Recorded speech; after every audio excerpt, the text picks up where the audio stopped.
3. I made him happy. Alan Cole lay in his bed, listening to a bird singing in the hospital garden. It was nearly dark outside now and very quiet. He liked to lie like this, remembering.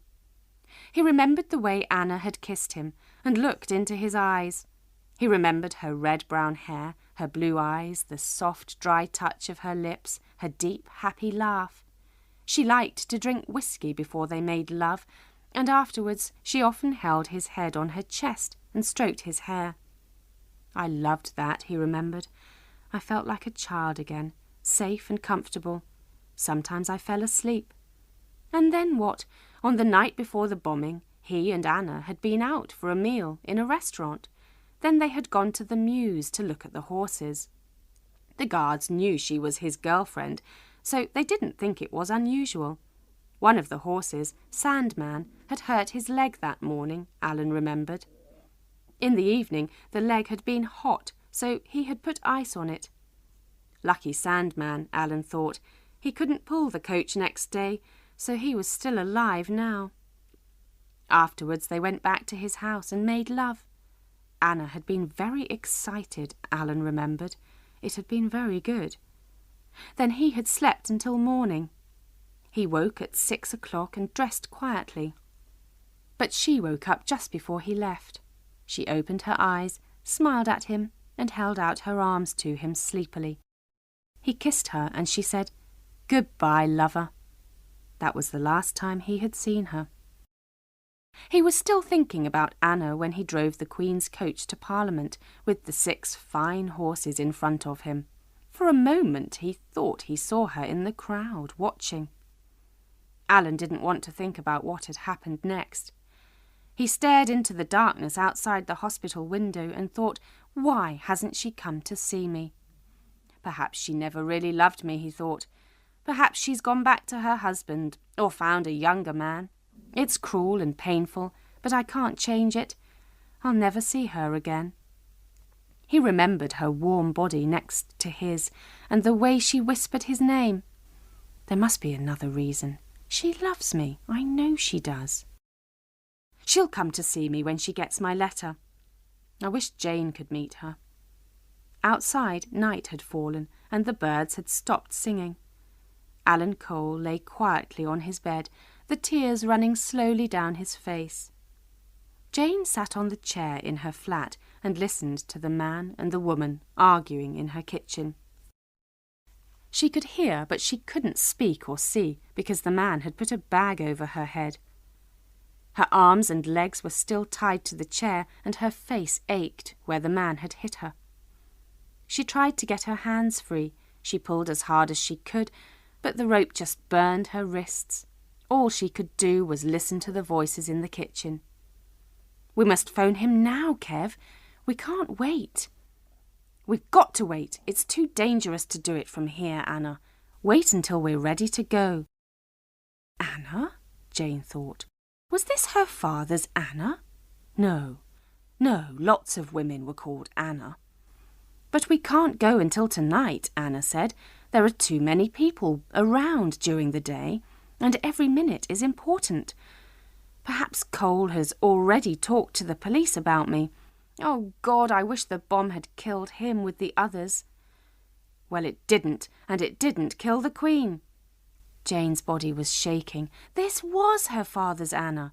The woman was talking about her father and the bomb. And then Jane remembered where she had seen the woman before. Outside Parliament, with a camera, shaking it angrily, taking photos of the back of people's heads, then pushing forwards to get closer, pressing the camera button again, a second before the bomb exploded. The voices in the kitchen stopped. The door opened. Someone came into the room. What now? Jane heard the click of a gun. "Phone call for you, Mr. Cole. You're popular today, aren't you?" The nurse smiled, pushed the telephone table next to his bed and went out. Alan picked up the phone. "Hello?" "Mr. Cole, this is Detective David Hall. You remember I came to see you yesterday? I'm ringing because I've got a few more questions to ask you." Is it all right if I come over to see you now? Well, I suppose so, but I've told you everything I know. Yes, I'm sure, but it's just that we have to get all the facts right. I'll come over now. Is that okay? Yes, fine. Great. See you in a few minutes then. Alan put the phone down slowly. He felt old and tired and very, very lonely.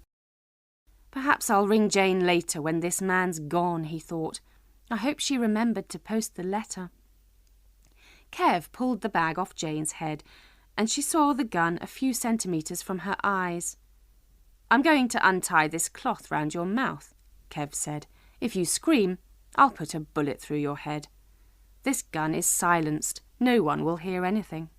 They untied the cloth and pulled her chair over to the wall where the phone was. The gun was pointing at her head all the time. Do just what we tell you, Anna said, and everything will be all right. Jane was suddenly wild with anger. She said, You're Anna, aren't you? My father loves you. He thinks you're wonderful. But you don't care about him at all, do you? You wish the bomb had killed him. Of course I care about him, Anna said softly. He's very important to me. That's why I'm going to phone him now, and you're going to talk to him too. Jane stared at her, then at Kev. Why? Anna laughed. I'm going to ask him to keep our love a secret. I have a very difficult husband, you know. What's the woman talking about? Jane thought. What does all this mean? Then suddenly a lot of things came together in her mind, and everything became clear. Anna had been with her father in the mews on the night before the bombing. In the kitchen, Anna had spoken about her father talking to the police. Jane could hear from Kev's voice that he was Irish, and he and Anna had moved out of Bowater Gardens on the morning of the bombing. Later, Anna had been outside Parliament doing strange things with a camera when the bomb exploded. If it was a camera, perhaps it had been a radio sending a signal to the bomb. Oh, God! You're the terrorists, aren't you? She whispered. You did it, Anna. You put the bomb in the Queen's coach. You exploded it with a camera. I saw you, outside Parliament. You're terrorists, murdering terrorists, both of you. Kev smiled coldly. Well, well. What a clever little girl. But you're wrong. The police have arrested the terrorists. It was in the newspapers this morning.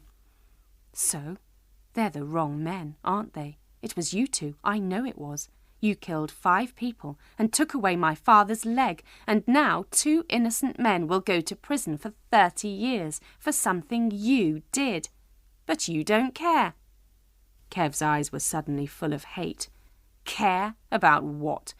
We're fighting to free Ireland. If the British put the wrong people in prison, that's not our problem. We care about staying free. That's good for Ireland. Yes, and I suppose it's good for Ireland to use innocent people like my father to make love to him just because you wanted to get into the mews to put the bomb in the coach. Did you enjoy that, Anna? Do you feel proud of it? Anna laughed, a strange, quiet, cruel laugh. Yes, of course I enjoyed it, little girl, and your father enjoyed it too. I made him happy. Happy? Jane said. You nearly killed him. Yes, I'm sorry he didn't die while he was so happy. Silence. There was no answer to that, Jane thought. Let's get on with it, said Kev angrily. We're losing time. Tears came into Jane's eyes. You dirty murderers, she whispered. Kev hit her across the face with his gun. Jane felt blood in her mouth. One of her teeth was broken. We could kill her now, Kev said, and get out of the country tonight. No, no, Anna said. We must talk to Cole first. But we can't let her go, Kev said. She's seen our faces. She knows too much. Oh, no, Anna said. Her voice was soft and cruel. Of course not. But we'll keep her alive for some weeks to make sure that Cole stays quiet. Pick up the phone, Kev.